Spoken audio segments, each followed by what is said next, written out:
What's going on? APlus is Nerd Mixer out there. It's your boy, Indy Uchiha. And you know if we're here, you know what day it is. You know what's going on. Secret Invasion, Episode 4. Beloved. Now, this will be a sort of a quicker review than what you guys are used to. Because I really feel like this episode is going to tie hard into like the first part of Episode 5. So I feel like we're getting a build up in order to get into the climax of what's going on. I really feel like this was a movie that was cut into 6 parts. It's a lot going on. Gravik is, I'm not gonna say he's a great villain, but he's a good antagonist in how he handles things, and the fact that he's not taken away from his beliefs and what he wants to do. And Nick Fury is just on the ropes.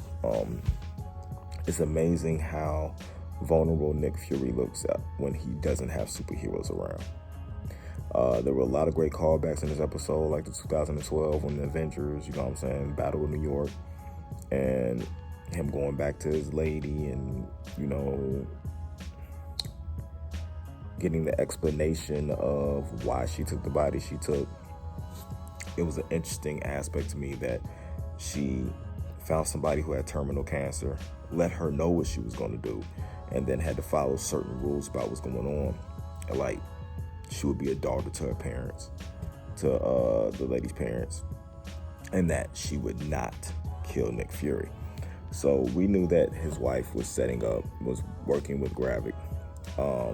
She was actually told last episode to go ahead and take him out, but was told by Rhodey, who we found out Rhodey was a Skrull. Now, the thing about Rhodey being a Skrull is, when did they make the switch with him? To me, I have an idea. A lot of people want to say Infinity War. The switch happened sometime then. I've been seeing online, but me, Civil War. When he got his legs injured in the fight and he was in the hospital, I think that's when the switch was made. So I think it's been that long that he's actually been a Skrull, ever since somewhere around the end of Civil War, or in between that time frame, before we got, you know what I'm saying, anything else. To me, would have been a perfect spot to make that switch. I really hope that they take the time in one of these 2 past episodes to show when that was made. And that's crazy if it was a Skrull fighting in Infinity War and Endgame. That'd be kind of crazy if the build-up for this has been happening that long. And if that's the case, who else is out there? Like dead serious, who else is out there? Now, we already know we had Maria Hill get taken down. We found out that Gaia did not die, because before she left the facility, she ended up taking the memories from the doctor who helped make the equipment and the DNA and all that, and she ended up putting the extremists inside herself. So now she's superpowered. So we got 2 superpowered Skrulls running around. I guess you could say Super Skrull. Are you Super Skrull with only 1 power? Did she only take 1 power? That's interesting, because Gravik did leave her for dead, and then we saw her heal, hop up, had a conversation with her father, wanting to side with her dad, but not believing in the ideals of why he's standing there, not knowing. It's an interesting concept, because for immigrants, you know what I'm saying, to come in the country and not be prosecuted by the people already in the country, they have to show they're good people, right? We deal with that in our own country well, but we find out that being good people is not enough. They'll still get persecuted against because they're different. They're from somewhere else. And Gaia I feel like she has that type of understanding and what's going on in that, as simply as I can, you know what I'm saying, explain, because that's a real deep conversation in its own, probably a whole separate video. But having her understand that and not believing in the way that her father wants to handle things, like or we just show that we're good people and that we'll overturn the Skrull invasion and then they'll accept all 1 million of us, to live on this planet, but live in disguise as humans when they want to be able to live as themselves. I can totally understand that dynamic and wanting to be in your own skin and not wanting to have to act like you're somebody else. I mean, growing up in school, all this nerd and geek stuff that happened, especially where I grew up in Gary, Indiana, wasn't looked at as popular culture, no matter what we thought, back when I was growing up in Living Color, Martin, Boys in the Hood, NBA, everything was masculine, and you didn't have time for everything as far as anime, comic books, stuff like that was looked down as being childish or nerdy. Nerd was a negative term. Geek, dweeb, all those were negative terms back when I was growing up.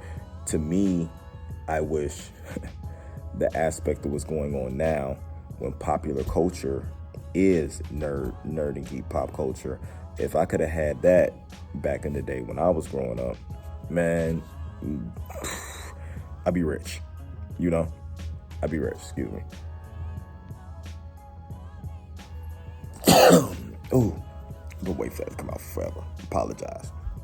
But not too similar aspect, but I understand about not being able to live in your own skin, because growing up, I wasn't able to show my full capabilities and exactly who I was as a person, because it was something that was looked at negatively and took away opportunities that I would have had growing up. But now that we're immersed in what is, popular culture, because what we are, what we like, what we believe in is what the driving force of what's popular. I mean, just look at the movies, look at the cartoons, look at the influence and everything that goes on. It's us, It's us who are part of this nerd and geek pop culture movement that are what is popular nowadays. I'm loving it. And I'm going to love every minute of it until, that they put me in the ground, watch all these movies, experience everything. That's why I love what Disney's doing with Marvel and everything like that. But so I can kind of relate to what, Guy means by that, with wanting to be able to not be in disguise and be their own people and what's going on. So you get a conversation. There's two things in this episode that really stand out a lot to me. The fact that Gravik and Talos were able to have another conversation, and to sit down and talk. Did they have another conversation? I can't remember. That was before they got to sit down. That was an interesting aspect to me, because Gravik still has respect, and he still respects Fury too, because he knows the type of person Fury is. That's why every time Fury pops up, just like when they were getting ready to use the helicopters to take out the president of the United States, when Skrull Rhodey was setting that up, which I don't understand why he didn't armor out. Is it because he's a Skrull that he can't do it? Because I would have put the armor on and took out everything. You know what I'm saying? Nick Fury and all. Or maybe the reason he didn't do that is because of they would have knew something was up, and because the Skrulls' plan is to have the humans take out each other, like start this big world war that's going to wrap them out, let them use nukes, to take out each other, because the Skrulls can survive the radiation. They're staying at a nuclear plant right now, and the radiation doesn't bother them. So, I mean, interesting plan and what's going on. But the whole plot of this episode leads up to them trying to take out the president, and Talos and Fury having to save the president. And you get to see the birth of Gravik's new ability, the Super Skrull, as you see him, use Groot's ability to super strength, the healing factor from the extremists and stuff like that. So made himself basically into the perfect weapon. But you can also see the respect, like I was saying, that they have for Fury, and the fact that he stepped into the front line when he found Fury was there and started using his abilities in order to try to take out the president, which they failed at, because Fury was able to rescue the president because of Talos' help. But in the meanwhile, from what we know, because we already saw somebody die and come back to life, Talos was shot and supposedly killed, and Fury had to leave the body behind. because Gravik stabbed him. You know what I'm saying? Just took him out. Impersonated a soldier, got close to him, cut it out. So Gravik in this situation, as far as he knows, has 3 bodies: Maria Hill, Gaia, and Talos. So he killed the daughter and the father. So he supposedly probably feels like he has nothing to worry about. But it's going to be interesting to see how Gaia feels when she find out that Gravik killed her father, and Fury having to decide whether he was going to grab Talos' body or get the president to safety in order to finish the job, and the discernment and not discernment, but the complication you could see on his face and in his emotions when he had to go do that was crazy, man. It was crazy. So Gaia's probably going to find Fury, and this will probably be the superpower being that he uses, because I'm starting to feel like nobody else is going to show up in the show, and it's going to be him and her, you know what I'm saying, against the Skrull army. Sorry. But my highlight of this episode is the conversation between Fury and his wife when they sit down and have that discussion about ideals and what they believe in. The fact that they both pulled the trigger and kill each other, like almost the thing of, although I know we can't be together, I love you so much that I can't hurt you. So I'm just going to walk away from this, and you need to walk away because Gravik's going to come after you if you don't kill me, type deal.